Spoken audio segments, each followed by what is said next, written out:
Hello, my name is Benjamin Hart. I'm an American attorney and the managing director of Integrity Legal here in Bangkok, Thailand. As the title of this video suggests, we're asking the question, where's this lagging economy?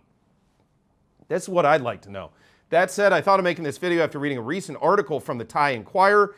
That's thaienquirer.com. Article is titled, Opinion, Economic Revival Phua Thai's Only Way to Come Back as Constitutional Amendment Hits Dead End. The thrust of this article goes in a very different direction. It's a pretty good article. I urge those who are watching this, check out that article, but I thought this one excerpt was noteworthy. Quoting directly, all of this means that constitutional amendment risks becoming seen as merely a matter of politicians indulging in their own political interests. That's what politicians do all the time regardless. So I don't know why this one particular issue is acutely indulgent, but whatever. Quoting further, coupled with Thailand's lagging economy, Thais will ask whether or not the government is pursuing a political luxury that voters would rather leave on the back burner. Okay, first of all, this whole lagging economy. Hey, Thai Enquirer, weren't you like one of the super hyperbolic folks during COVID? You know, where were you talking about the lagging economy where they shut us down for 2.5 years? Meanwhile, roughly the last 2 years have not been that bad. That being said, there's a certain component of the current coalition government that seems hell-bent on creating the notion that Thailand is in some kind of economic doom loop that needs an incredible amount of government so-called stimulus, which is basically the money you took from us in taxes that was intended to pay for the things that are set in the budget. Now you're redistributing that back outward as giveaways, which it's not really a giveaway. You already took that money from us to begin with. But it was meant to be spent on things that were in the budget. Now you've gutted the budget and given away the money, and now we're going to have to go into further debt to maintain the budget, okay? And what's going to be the upshot of that? Well, nothing good for Thailand, and we didn't need it to begin with. What kind of lagging economy are you talking about? We had the highest consumer spending we've seen in years in the first quarter of 2024. They're talking about the end of this year being quite good because we've had a heck of a high season, which they're then saying, oh, well, that's the result of the stimulus. Well, how does that work when they just gave away the stimulus?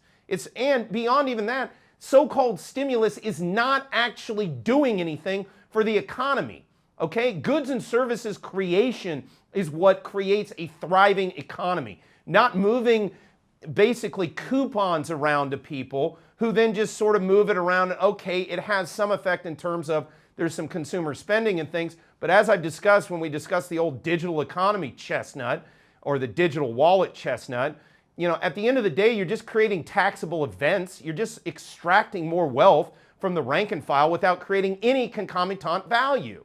Okay, so this so-called stimulus isn't really stimulus. And if anything, it's going to have a detrimental impact on us in the near and longer term as we gut out our budget in order to give away this so-called stimulus. Then meanwhile, the whole question is predicated on Thailand having a lagging economy when it's my understanding Thailand's sitting around 2.5% growth. Show me another economy, especially in the West, that can boast real 2.5% growth. Not made up nonsense from their Bureau of Labor Statistics in the United States or the CPI or whatever nonsense they make up at any given moment.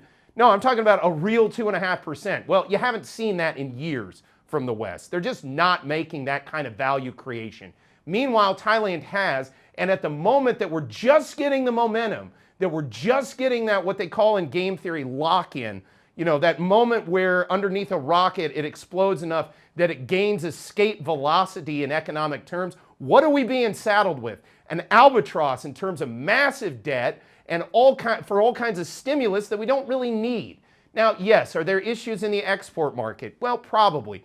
But I would say that's probably more due to Chinese dumping more than anything. So the thing I'd like to have answered for me in the upcoming year, especially from these pundits and so-called political prognosticators and journalists and whatnot, is where is this lagging economy we're supposed to be seeing? Because I'm not seeing it when I look out the door and I see at the street level rank and file Thais earning their living and doing just fine. It looks to me like the ivory tower class is the one that is seeing this lagging economy, and it looks to me like they're seeing it for their own political agenda.